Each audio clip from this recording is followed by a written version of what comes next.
What's going on, guys? Welcome back to your nighttime edition of your second stimulus check update, stimulus package update, and stimulus news for Thursday, December 10th.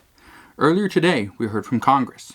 Many stated that we are 90% there. We're getting very close to a stimulus deal. Some said the deal is getting really close, that they are working, they're negotiating, and we are getting closer. Even Nancy Pelosi said the stimulus talks are progressing. However, based on what Mitch McConnell has stated and many other Republicans and what they said, a deal is not getting closer on liability protections. The deal that Nancy Pelosi was talking about and many other congressmen and women were referring to, that's getting almost done, that's 90% there, is talking about state and local government funding. It's talking about unemployment, getting the bill written and drafted and getting that done. That's getting close. Liability protections is going to be the holdup, and we know and have known this for a while. Right now, liability protections for the two sides are still too far apart. Mitch McConnell wants almost just 100% immunity for these businesses, hospitals, and universities. Nancy Pelosi and Democrats say no. What we know is that Mitch McConnell has wanted liability protections for businesses, hospitals, and universities for a while, since this pandemic started. This liability shield would make it almost impossible for anybody to sue one of these companies, and it would make a lawsuit too expensive to even try. That is what Democrats are fighting. Democrats all along have said they can't agree to these terms, yet so many people are saying that we can compromise, we can come to an agreement, we can negotiate. Nancy Pelosi and Chuck Schumer have said to Mitch McConnell, come back to the table and let's negotiate. Here's where I feel both parties are completely misguided. Mitch McConnell knows what he wants, but he keeps on kind of, hanging this stimulus package over the head of Democrats saying, here it is, come get it. When he knows good and well that they're not going to accept it. At the same time, Nancy Pelosi, Chuck Schumer, they keep saying, come back to the table. Come on, Mitch. Come back to the table. Let's negotiate. But at the same time, they know he's not going to drop his demands. So they've been doing this for 7 months and they cannot reach a compromise yet. They continue to try. They continue to tell the American people, we're getting close. When in all honesty, I doubt a compromise is going to happen to anything that has to do with liability protections. Everything else can be negotiated. Liability protections, the way Mitch McConnell wants it, is nothing that Nancy Pelosi, Chuck Schumer, and Democrats are willing to accept. And this is exactly what the GOP stated today.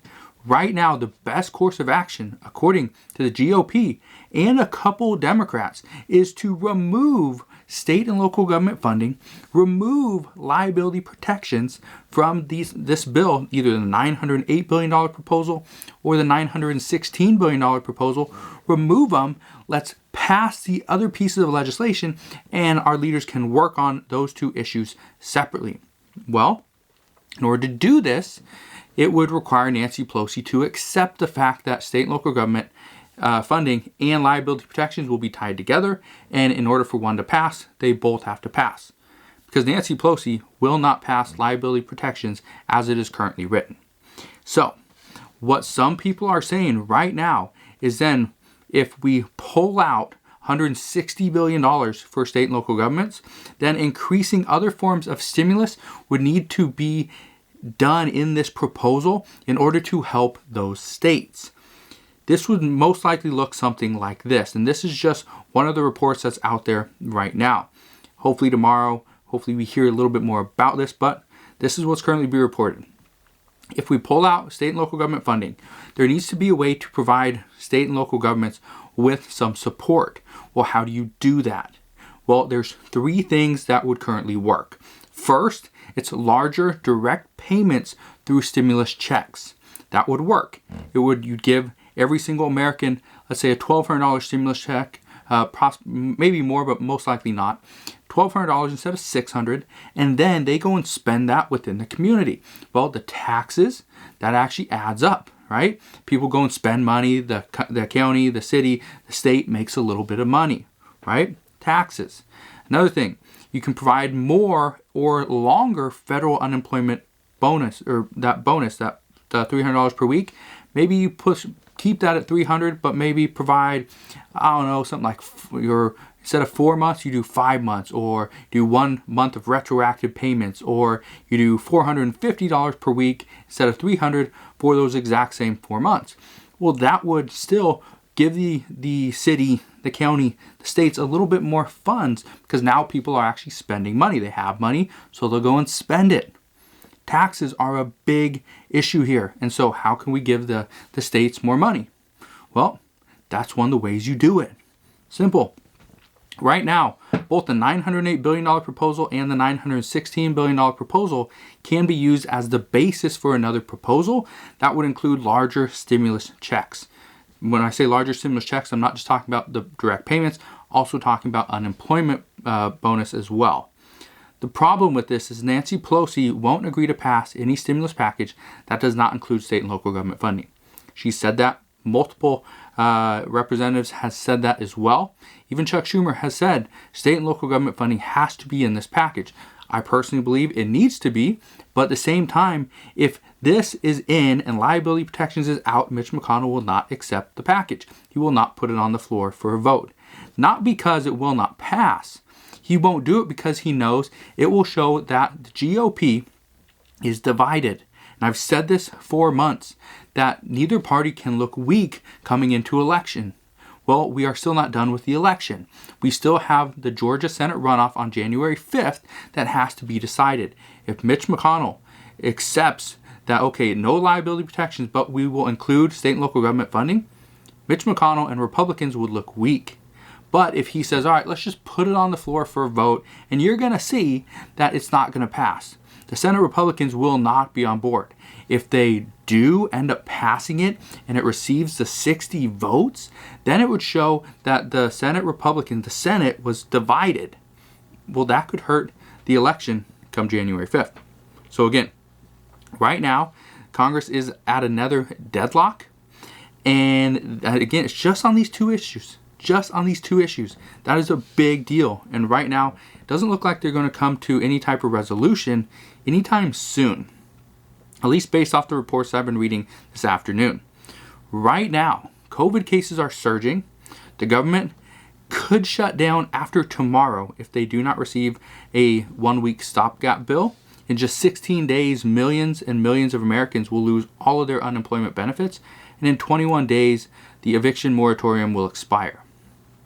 The time is now for Congress to act and do their job. Like I said, the government is going to shut down. If the deadline is tomorrow, if they do not get that 1-week stopgap bill passed by tomorrow, the government will shut down. Now, currently, Rand Paul is filibustering the NDAA over one amendment, which would simply allow the president to pull troops out, of Afghanistan as of right now. Again, this deal has to be done by tomorrow. If it's not, the government will shut down. Not only is there an issue there, but Bernie Sanders is urging the Senate to vote on the $1,200 stimulus checks as well. He's saying, let's take the exact same text from the CARES Act, let's put that into a new bill, and we'll just have stimulus checks. Him and Josh Hawley want this done as soon as possible. And even another senator is asking that they vote on legislation to prevent future government shutdowns.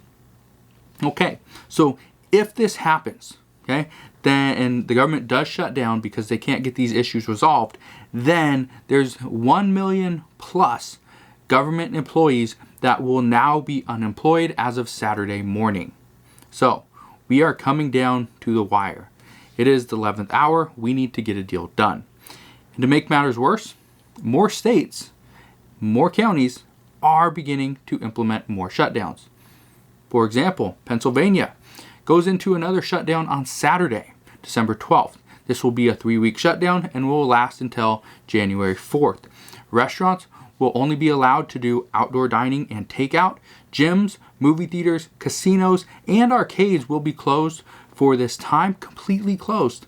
And high school sports and other extracurricular activities will be pretty much stopped. You cannot do it. No games, no tournaments, no practices. That's going to be big. But the only good news out of today is that well, I guess there's a couple. There's a potential for a larger stimulus checks, more unemployment benefits, things like that. But the other good news is that the advisory committee has voted to recommend the FDA grants Pfizer its emergency use authorization. This could happen any second. This could happen sometime tonight, could happen tomorrow, could happen this weekend, maybe next week. We don't know. But that is what we do know. Once approved, the vaccine could be distributed within 24 hours. This would also be a lifeline to many people because a lot of people have been wanting this. The only issue is if it gets distributed within 24 hours of right now, some states do not have the funding or the capacity to actually administer the vaccine, which means the residents of those states would not be allowed to get it yet. So the only issue now is we need Congress to do their job and provide the American people with the help that they truly need. Now, I am very optimistic that tomorrow's updates are going to be better. I don't think Congress is going to keep bickering, fighting over all these things. We've been waiting all week for this $908 billion proposal or bill. It's still not a bill yet. We've been waiting for the exact text of this bill. We have not seen it. We've seen a 6-page layout. That was it. They've been telling us for over a week that we are going to see it, and we still haven't seen it. So I'm hoping any day now we're going to see it. Hopefully it was going to happen maybe tomorrow. But like Joe Manchin said just the other day, is that by Monday he's expecting we can vote on this. So we're going to see.